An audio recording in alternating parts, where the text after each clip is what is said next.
ایک اللہ کی اطاعت و فرما برداری کرنے والے اور دوسرے اللہ کی نافرمانی کرنے والے، اور اللہ تعالیٰ نے ان ظالموں اور نافرمانوں کی ہدایت اور تبلیغ کے لیے اپنے رسولوں اور انبیاء کا سلسلہ جاری رکھا۔ ناظرین، روایات بتاتی ہیں کہ حضرت آدم علیہ السلام کی اصل عمر 1000 سال تھی۔ اپنی عمر کے 40 سال آپ نے حضرت داؤد علیہ السلام کو دینے کا کہہ دیا تھا، اس لیے آپ کا انتقال 960 سال کی عمر میں ہونے والا تھا۔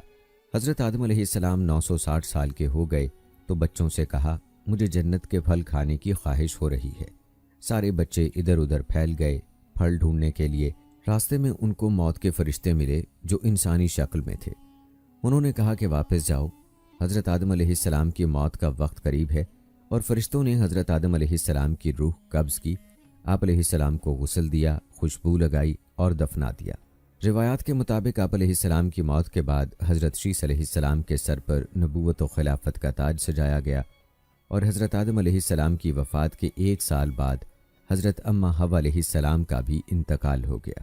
ناظرین، یہ تھا مختصر سا تذکرہ حضرت آدم علیہ السلام کا۔ آپ علیہ السلام کی مکمل زندگی پر ویڈیو ہمارے چینل پر موجود ہے، آپ اسے ملاحظہ کر سکتے ہیں۔ یاد رہے کہ آدم علیہ السلام سے چونکہ انسانیت کی ابتدا ہوئی ہے، اس لیے آپ علیہ السلام پوری انسانیت کے جد اعلیٰ ہیں۔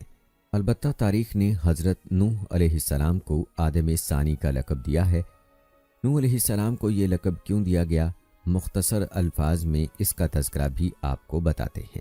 ناظرین، آپ کو بتاتے چلیں کہ اسلامی تاریخ اور احادیث کے مطابق حضرت نوح علیہ السلام حضرت آدم علیہ السلام کی 9ویں نسل میں سے ہیں۔ آپ علیہ السلام کے اصلی نام کے بارے میں مختلف روایات ہیں، جن میں عبد الغفار، عبد الملک اور عبد العلا وغیرہ آیا ہے۔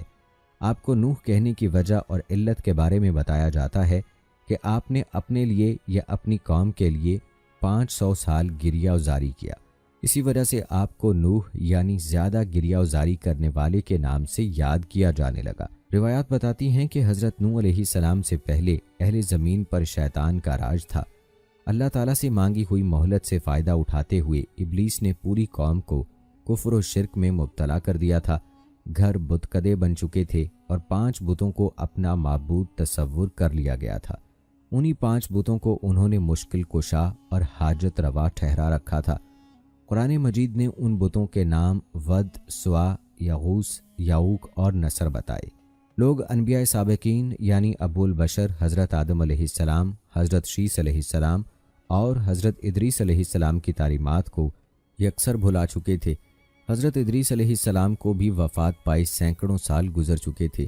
اولاد آدم کی نافرمانیوں اور شیطان کی مکاری و عیاری نے کرۂ ارض کو کفر و شرک، برائی اور بے حیائی کی غلاظتوں سے بھر دیا تھا۔ چنانچہ اللہ تعالیٰ نے اس قوم ہی میں سے ایک نیک شخص حضرت نوح علیہ السلام کو نبوت کے جلیل القدر منصب پر فائز فرمایا۔ جیسا کہ قرآن مجید میں ارشاد ہے، ہم نے نوح علیہ السلام کو ان کی قوم کی طرف نبی بنا کر بھیجا۔ انہوں نے ان سے کہا، میں تم کو کھول کھول کر ڈر سنانے اور یہ پیغام پہنچانے آیا ہوں کہ اللہ کے سوا کسی کی عبادت نہ کرو۔ اگر تم اسی طرح کفر و شرک میں مبتلا رہے تو مجھے ڈر ہے کہ تم کسی سخت عذاب الہی میں مبتلا نہ ہو جاؤ۔ لیکن قوم نے ان کی ہدایات کو حقارت سے ٹھکرا دیا۔ حضرت نوح علیہ السلام طویل عرصے سے ہمہ وقت تبلیغ دین میں مصروف رہنے کے باوجود اپنی قوم کی بے راہروی پر بڑے دل گرفتہ رہتے۔ ان کی قوم انہیں طرح طرح کی اذیتیں دیتی، ان پر مصائب کے پہاڑ ڈھاتی، لیکن وہ صبر کرتے اور ان کے لیے دعائے خیر کرتے رہتے۔ حضرت ابن عباس رضی اللہ تعالیٰ عنہ روایت کرتے ہیں کہ نبی کریم صلی اللہ علیہ وآلہ وسلم نے فرمایا، کسی نبی کو اپنی قوم کے ہاتھوں اتنی تکلیف اور اذیت نہیں پہنچی جتنی حضرت نوح علیہ السلام کو اپنی قوم کے ہاتھوں برداشت کرنی پڑی۔ کافر ان کو ڈراتے، دھمکاتے اور تبلیغ سے باز رکھنے کے لیے اتنا مارتے کہ وہ بے ہوش ہو جاتے۔ کبھی ان کے گلے میں پھندا ڈال کر بازاروں میں گھسیٹتے پھرتے۔ حضرت ابن عباس رضی اللہ تعالیٰ عنہ سے ایک اور روایت منقول ہے، ان کی قوم انہیں اتنا مارتی کہ وہ گر جاتے تو ان کو کمبل میں لپیٹ کر کسی مکان یا ویرانے میں ڈال دیتے اور سمجھتے تھے کہ وہ انتقال کر گئے ہیں، مگر پھر جب ان کو ہوش آتا تو دوبارہ اپنی قوم کو راہ حق کی طرف بلانے میں مصروف ہو جاتے۔ دوستو، روایات بتاتی ہیں کہ حضرت نوح علیہ السلام کی تبلیغ جد و جہد 950 سال تک جاری رہی۔ رات کی تنہائیوں میں آنسوؤں کے سمندر کے دوران اپنے رب سے قوم کے لیے دعائیں کرتے، اے میرے پروردگار، میری قوم نادان ہے، ناسمجھ ہے، اسے معاف کر دے۔ نیز اس دوران اپنی قوم کو ہر ممکن طریقے سے سمجھاتے رہے، کبھی عذاب الہی سے ڈراتے تو کبھی دوزخ کی سختیوں اور جنت کی نعمتوں کا ذکر فرماتے، لیکن قوم ان کا تمسخر اڑاتی، بپتیاں کستی، گویا وہ کانوں سے بہرے اور آنکھوں سے اندھے ہو چکے تھے۔ اس طویل جد و جہد کے نتیجے میں صرف 80 لوگ ایمان لائے۔ حضرت نوح علیہ السلام قوم کی بدحالی پر بہت غمگین رہتے، لیکن امید کا دامن نہ چھوڑتے، مگر کب تک؟ آخر کار طویل اور سخت ترین کاوشوں کے بعد وہ لمحہ آ ہی گیا جب آپ علیہ السلام قوم سے مایوس ہو کر اپنے رب کے سامنے اپنی معروضات پیش کرنے پر مجبور ہو گئے۔ دوستو، اس کا نقشہ قرآن پاک میں یوں کھینچا گیا ہے۔ نوح علیہ السلام نے اللہ سے عرض کی کہ اے پروردگار، میں اپنی قوم کو دن رات بلاتا رہا، لیکن وہ میرے بلانے سے اور زیادہ بھاگتے رہے۔ میں نے جب کبھی انہیں تیری بخشش کی طرف بلایا، یعنی توبہ کی جانب، تو یہ اپنے کانوں میں انگلیاں ڈال لیتے، اپنے چہروں کو کپڑوں سے چھپا لیتے اور ضد، تکبر اور غرور کرتے۔ میں نے ان کو اعلانیہ، خفیہ، غرض ہر طرح سے سمجھایا اور کہا کہ اپنے پروردگار سے معافی مانگو کہ وہ بڑا معاف کرنے والا ہے۔ وہ تم پر آسمان سے پانی برسائے گا، تمہارے مال و اولاد میں ترقی دے گا اور تمہیں باغ عطا کرے گا اور تمہارے لیے نہریں بہا دے گا۔ آخر تم کو کیا ہوا ہے کہ تم اللہ کی عظمت کا اعتقاد نہیں رکھتے، حالانکہ اس نے تم کو کئی طرح سے بنایا ہے؟ کیا دیکھتے نہیں ہو کہ اللہ نے کس طرح 7 آسمان اوپر تلے بنائے ہیں اور ان میں چاند کو خوب جگمگاتا ہوا اور سورج کو چراغ بنایا ہے؟ اور اللہ ہی نے تم کو زمین سے ایک خاص طریقے سے پیدا کیا ہے، پھر وہ تمہیں اس زمین میں واپس لے جائے گا اور اس سے یکایک تم کو نکال کر کھڑا کر دے گا۔ اور اللہ نے زمین کو تمہارے لیے فرش کی طرح بچھا دیا تاکہ تم اس کے اندر کھلے راستوں میں چلو۔ نوح علیہ السلام نے کہا، میرے رب، انہوں نے میری بات رد کر دی اور ان رئیسوں کی پیروی کی جو مال اور اولاد پا کر اور زیادہ نامراد ہو گئے۔ ان لوگوں نے بڑا بھاری مکر کا جال پھیلا رکھا ہے۔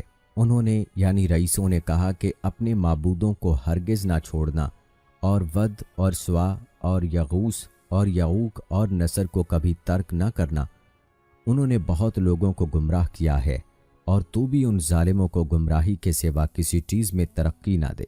آخر وہ اپنے گناہوں کے سبب پہلے غرق کر دیے گئے، پھر آگ میں ڈال دیے گئے، تو انہوں نے اللہ کے سوا کسی کو اپنا مددگار نہ پایا۔ اور نوح علیہ السلام نے دعا کی کہ اے میرے پروردگار، کسی کافر کو روئے زمین پر بسنے والا نہ چھوڑ۔ اگر تو نے ان کو چھوڑ دیا تو یہ تیرے بندوں کو گمراہ کریں گے، اور ان کی نسل سے جو بھی پیدا ہوگا وہ بھی بدکار اور سخت کافر ہی ہوگا۔ اے میرے پروردگار، مجھ کو اور میرے والدین کو اور ہر اس شخص کو جو میرے گھر میں مومن کی حیثیت سے داخل ہوا ہے، اور سب مومن مردوں اور عورتوں کو معاف کر دے، اور ظالموں کے لیے اور زیادہ تباہی بڑھا۔ یوں حضرت نوح علیہ السلام کی گزارشات بارگاہ خداوندی میں قبول فرما لی گئیں، اور اللہ تعالیٰ نے ان کی طرف وحی نازل فرمائی، جیسا کہ قرآن مجید میں ارشاد ہے، اور نوح علیہ السلام کی طرف وحی کی گئی کہ تمہاری قوم میں جو لوگ ایمان لا چکے ہیں ان کے سوا اب اور کوئی ایمان نہیں لائے گا، تو جو کام یہ کر رہے ہیں ان کی وجہ سے غم نہ کھاؤ، اور ایک کشتی ہمارے حکم سے ہمارے روبرو بناؤ، اور ان کافروں سے متعلق اب کوئی گفتگو ہم سے نہ کرنا، کیونکہ یہ سب لازمی طور پر غرق کر دیے جائیں گے۔ دوستو، یہاں سے اس قوم کی بربادی کا فیصلہ ہوتا ہے جو طویل واقعہ ہے۔ مختصر یہ کہ حضرت نوح علیہ السلام اللہ کے حکم سے کشتی تیار فرماتے ہیں۔ اس کشتی میں تمام چرند پرند اور حیوانات کا ایک ایک جوڑا سوار کیا جاتا ہے، اور وہ لوگ جنہوں نے حضرت نوح علیہ السلام کی دعوت کو قبول کیا تھا سوار ہو جاتے ہیں، اور اللہ کے حکم سے یوں پوری دنیا میں پانی کا سیلاب آتا ہے جس سے دنیا کی آبادی ختم ہو جاتی ہے، اور حضرت نوح علیہ السلام کی کشتی پر موجود انسانوں اور حیوانات سے دوبارہ دنیا کی آبادی کا آغاز ہوتا ہے۔ اس لیے حضرت نوح علیہ السلام کو آدم ثانی کے لقب سے پکارا جاتا ہے، کیونکہ آپ علیہ السلام دنیا کی آبادی نو کا سبب بنے۔ دوستو، حضرت نوح علیہ السلام کے بعد انسانوں اور حیوانوں کی آبادی کا نیا دور شروع ہوتا ہے، اور اس کے بعد دوبارہ سے انسانیت کے ساتھ انبیاء کا سلسلے کا آغاز ہوتا ہے۔ دوستو، حضرت نوح علیہ السلام کا مکمل واقعہ بھی ہمارے چینل پر ملاحظہ کیا جا سکتا ہے۔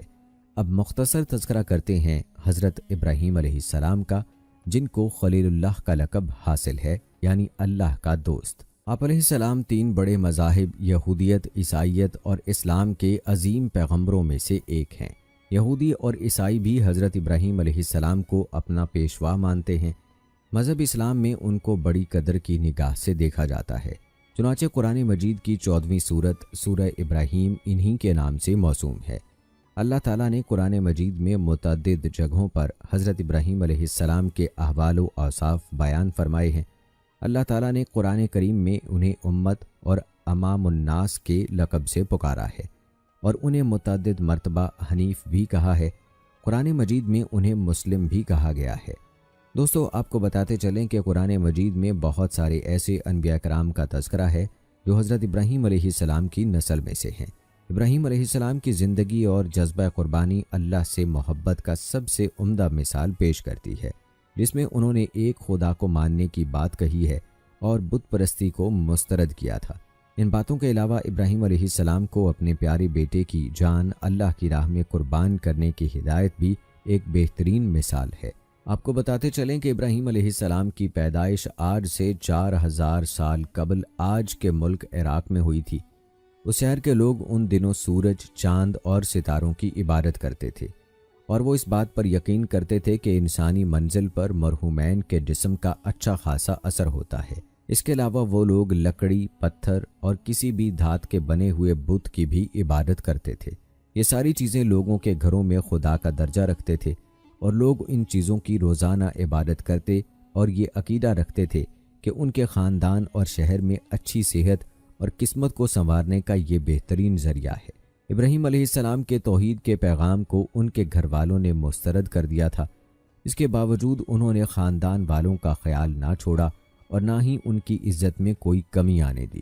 جوانی کے دنوں سے ابراہیم علیہ السلام نے ایک خدا کا تصور برقرار رکھا تھا اور ہمیشہ بت پرستی کو مسترد کیا تھا۔ دراصل قرآن مجید اس بات کی گواہی دیتا ہے کہ کس طرح ابراہیم علیہ السلام نے اپنے والد، خاندان والوں اور اپنے ارد گرد لوگوں کو چیلنج کیا تھا، اور یہی نہیں، انہوں نے نمرود بادشاہ سے بھی بت پرستی پر بحث کی تھی، جس کے بارے میں قرآن کی سورہ بقرہ میں اللہ تعالیٰ نے فرمایا کہ اے حبیب، کیا آپ نے اس شخص کو نہیں دیکھا جو اس وجہ سے کہ اللہ نے اسے سلطنت دی تھی، ابراہیم علیہ السلام سے خود اپنے رب ہی کے بارے میں جھگڑا کرنے لگا؟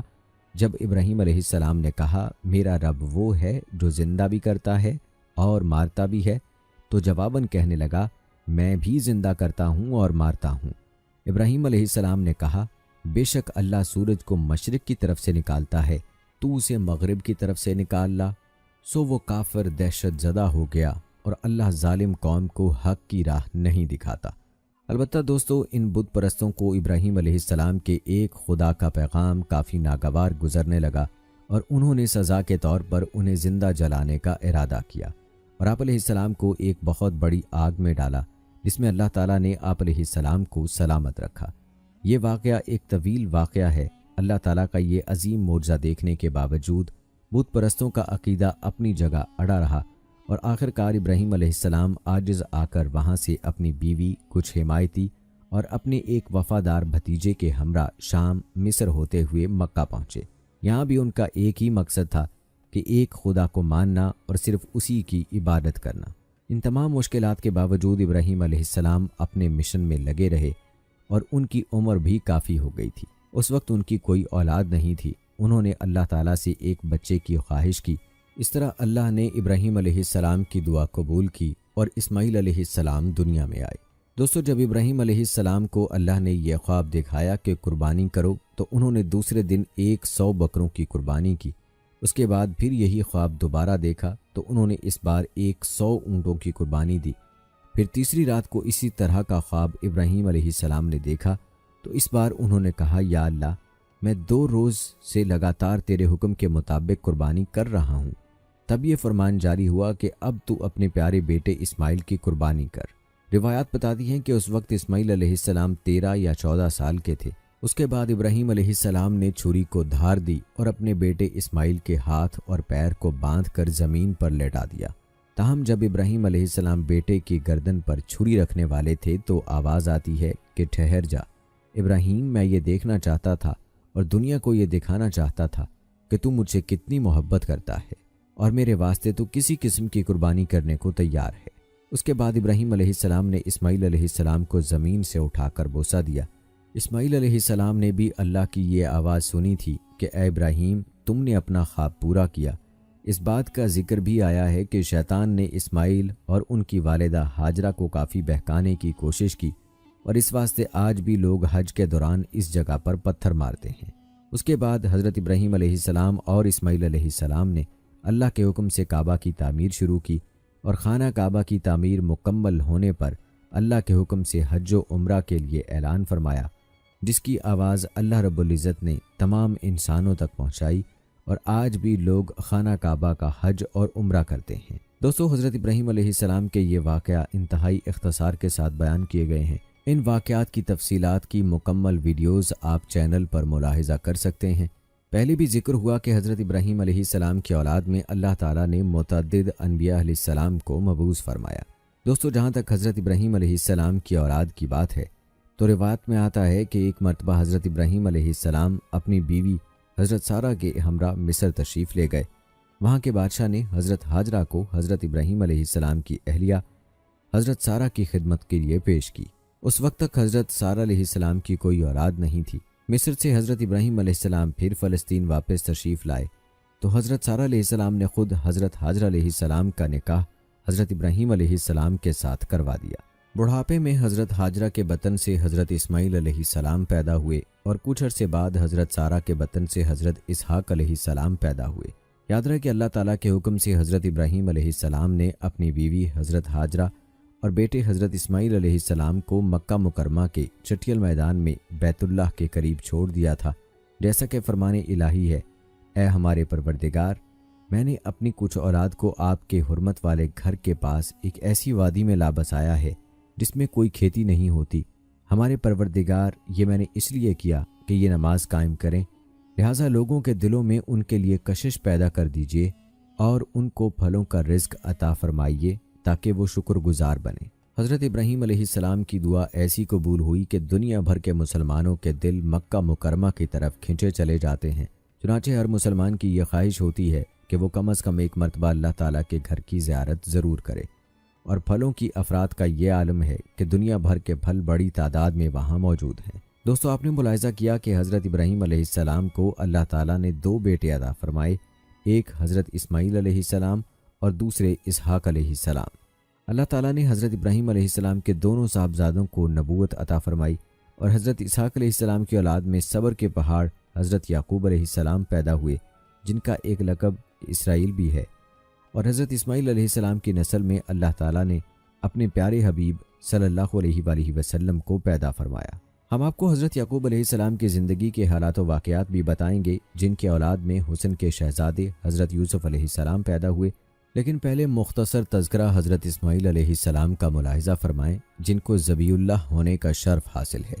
دوستو، آپ کو بتاتے چلیں کہ ابراہیم علیہ السلام کی دعاؤں کے نتیجے میں حضرت اسماعیل علیہ السلام 1800 قبل مسیح میں پیدا ہوئے، اور ابھی حضرت ابراہیم علیہ السلام دعاؤں اور تمناؤں کے بعد پہلی فرزند کی پیدائش پر خوشیوں کا بھرپور اظہار بھی نہ کر پائے تھے کہ انہیں اللہ کی طرف سے ایک اور آزمائش سے گزرنا پڑا۔ وہ اللہ رب العزت کے حکم پر نومولود لخت جگر اور فرما بردار بیوی کو ملک شام سے ہزاروں میل دور ایک ایسی وادی میں چھوڑ آئے کہ جہاں میلوں تک پانی تھا، نہ چرند پرند، اور آدم تھا نہ آدم ذات۔ یوں وادی فاران کے سنگلاخ کالے پہاڑوں کے درمیان تپتے صحرا کے ایک بوڑھے درخت کے نیچے اللہ کی ایک نیک اور برگزیدہ بندی اپنے نومولود معصوم بیٹے کے ساتھ چند روز سے قیام پذیر رہیں۔ جو زیادہ راہ ساتھ تھا ختم ہو چکا۔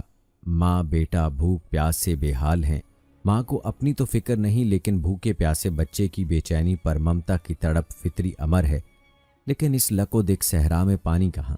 جو لخت جگر کی شدت پیاس میں اضافہ ہو رہا تھا، ممتا کی ماری ماں کی بے قراری بھی بڑھتی جا رہی تھی۔ اسی حالت اضطراب میں قریب واقع پہاڑی صفا پر چڑھی کہ شاید کسی انسان یا پانی کا کوئی نشان مل جائے، لیکن بے سود۔ تڑپتے دل کے ساتھ بھاگتے ہوئے ذرا دور دوسری پہاڑی مروا پر چڑھی، لیکن بے فائدہ۔ اسی طرح دونوں پہاڑیوں کے درمیان پانی کی تلاش میں 7 چکر مکمل کر لیے۔ ادھر اللہ تعالیٰ نے حضرت جبرائیل امین کے ذریعے شیر خوار اسماعیل کے قدموں تلے دنیا کے سب سے بڑے متبرک اور پاکیزہ پانی کا چشمہ جاری کر دیا اور رہتی دنیا تک کے لیے یہ پیغام دے دیا کہ اللہ پر توکل کرنے والے صابر و شاکر بندوں کو ایسی ہی بیش قیمت انعامات سے نوازا جاتا ہے۔ یاد رہے کہ آب زمزم غذا بھی ہے اور شفا بھی، دوا ہے اور دعا بھی۔ اللہ تعالیٰ نے نہ صرف ماں بیٹے کے لیے بہترین غذا کا بندوبست کیا بلکہ تا قیامت مسلمانوں کے فیضیاب ہونے کا وسیلہ بنا دیا، اور اللہ پاک کی یہ منشا تھی کہ اس جگہ کو دنیا کا مقدس ترین شہر بنا دیا جائے۔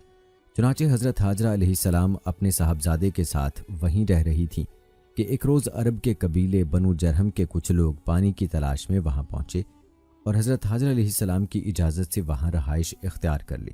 پھر دوسرے قبائل بھی وہاں آ کر آباد ہوئے اور یوں دیکھتے ہی دیکھتے وہ سنسان صحرا دنیا کے سب سے مقدس و متبرک اور عظیم شہر مکہ مکرمہ میں تبدیل ہو گیا۔ حضرت حاجرہ نے بیٹے کی پرورش اور تعلیم و تربیت پر خصوصی توجہ دی۔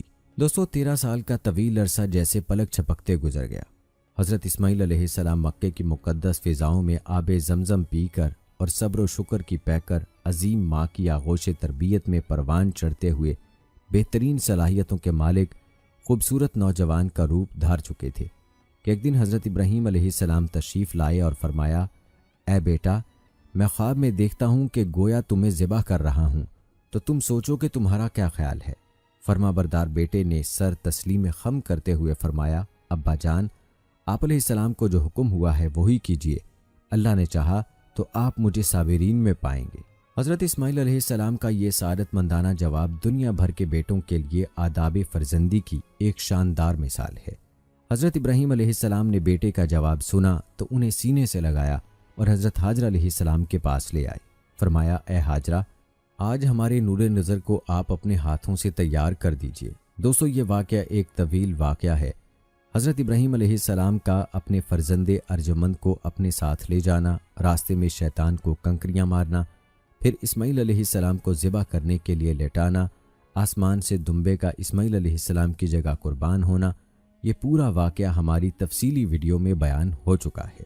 یاد رہے کہ آج بھی عید الاضحیٰ کے موقع پر پوری دنیا کے مسلمان جو قربانی کرتے ہیں وہ حضرت اسماعیل علیہ السلام کی اسی قربانی کی یاد میں ہوتی ہے، اور حاجی اسی مقام پر قربانی کرتے ہیں جہاں حضرت اسماعیل علیہ السلام کو ذبح کرنے کے لیے آپ کے والد لے کر گئے تھے۔ دوستو یہ اللہ کی طرف سے ایک امتحان تھا جس میں حضرت ابراہیم علیہ السلام اور اسماعیل علیہ السلام کامیاب ہوئے، اور حضرت اسماعیل علیہ السلام کی پھر شادی ہونا اور سرزمین عرب کو آباد کرنا یہ اللہ کی منشا تھی۔ پھر آپ علیہ السلام ہی کی اولاد میں اللہ تعالیٰ نے اپنے آخری نبی کو اس سرزمین پر مبعوث فرمانا بھی اللہ کی منشا تھی، جو اپنے وقت کے ساتھ پوری ہوئی۔ دوستو اسماعیل علیہ السلام کے علاوہ حضرت ابراہیم علیہ السلام کے دوسرے فرزند اسحاق علیہ السلام تھے، جن کی اولاد میں حضرت یعقوب علیہ السلام نبی ہوئے۔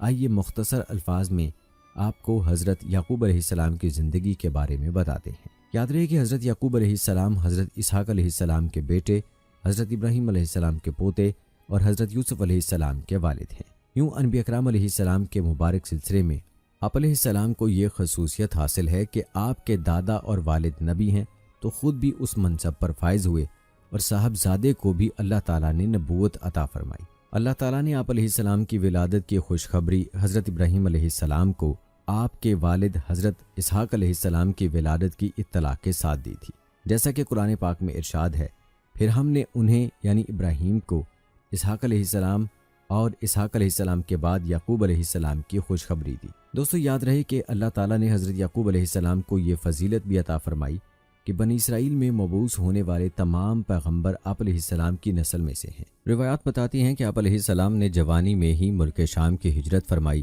اور اس ہجرت کی جو وجہ بتائی جاتی ہے وہ روایات میں اس طرح بیان ہوئی ہے۔ کہتے ہیں حضرت اسحاق علیہ السلام کے 2 جڑواں بیٹے مہیس اور یعقوب علیہ السلام تھے۔ آپ علیہ السلام کو بڑے بیٹے سے قدر زیادہ محبت تھی، جبکہ اہلیہ یعقوب علیہ السلام کو زیادہ چاہتی تھیں۔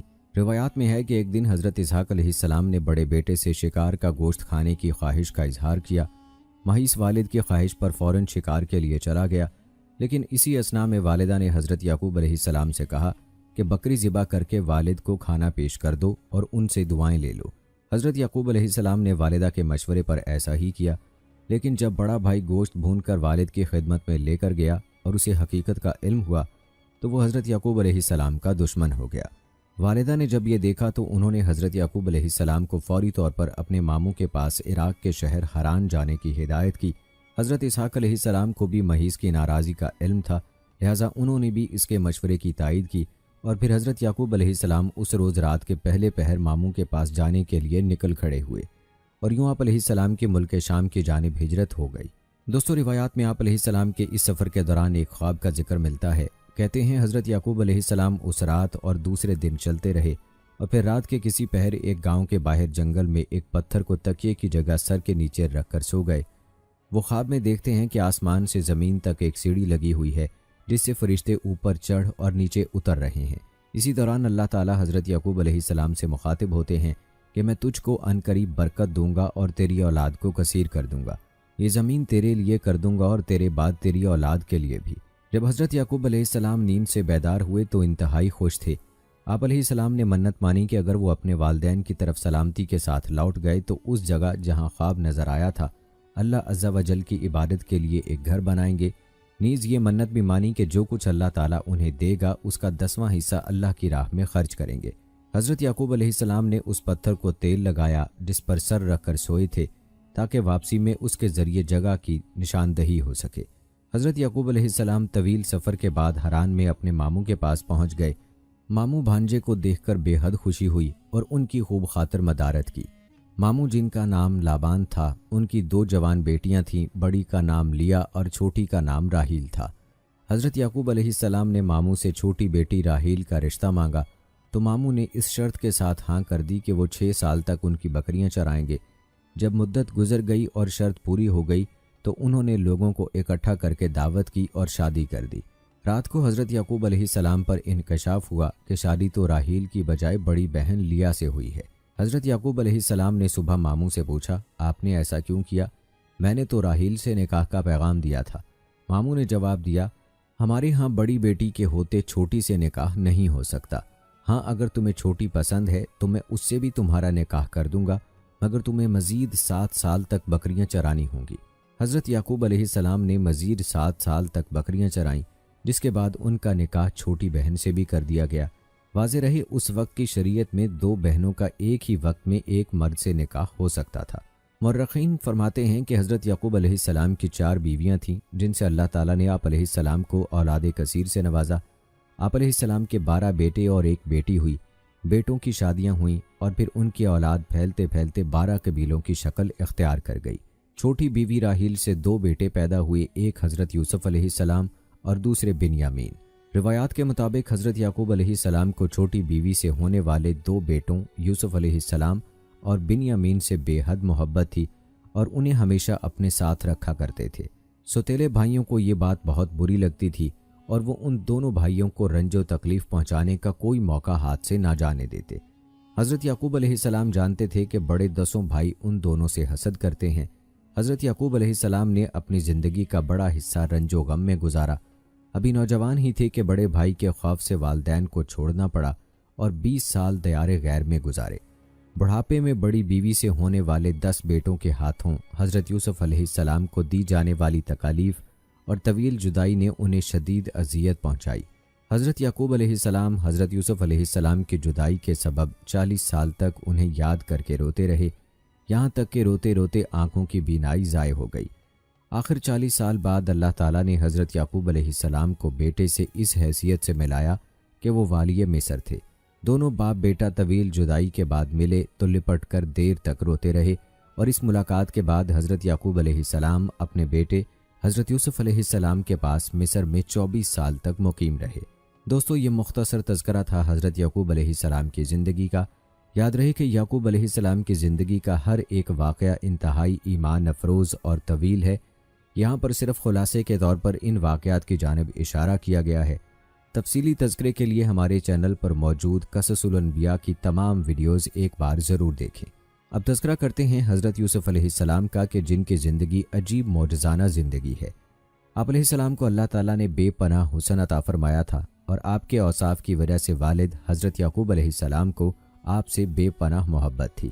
بھائیوں کے حسد نے آپ کو باپ سے جدا کرنے کے لیے کنویں میں ڈالا، پھر غلام بتا کر فروخت کیا والد سے بچپن میں جدا ہوئے، لیکن قدرت کے کرشمے دیکھیں کہ غلام بن کر فروخت ہوئے تو مصر کے بادشاہ کے محل میں پہنچا دیے گئے۔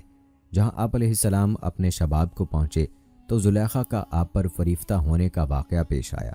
دوستو، حضرت یوسف علیہ السلام کے تمام واقعات کا احاطہ تو اس مختصر ویڈیو میں ممکن نہیں ہے، البتہ آپ کو زلیخا اور حضرت یوسف علیہ السلام کا واقعہ مختصر الفاظ میں بتاتے ہیں۔ دوستو، حضرت یوسف علیہ السلام کو بازار سے خریدنے کے بعد عزیز مصر حضرت یوسف علیہ السلام کو خوشی خوشی اپنے گھر لے آیا اور بیوی کو نصیحت کی کہ اسے بہت پیار و محبت سے رکھو، جیسا کہ قرآن پاک میں ارشاد باری تعالیٰ ہے۔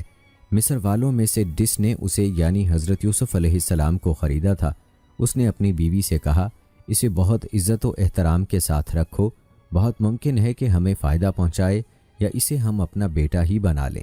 یوں ہم نے مصر کی سرزمین میں یوسف علیہ السلام کے قدم جما دیے۔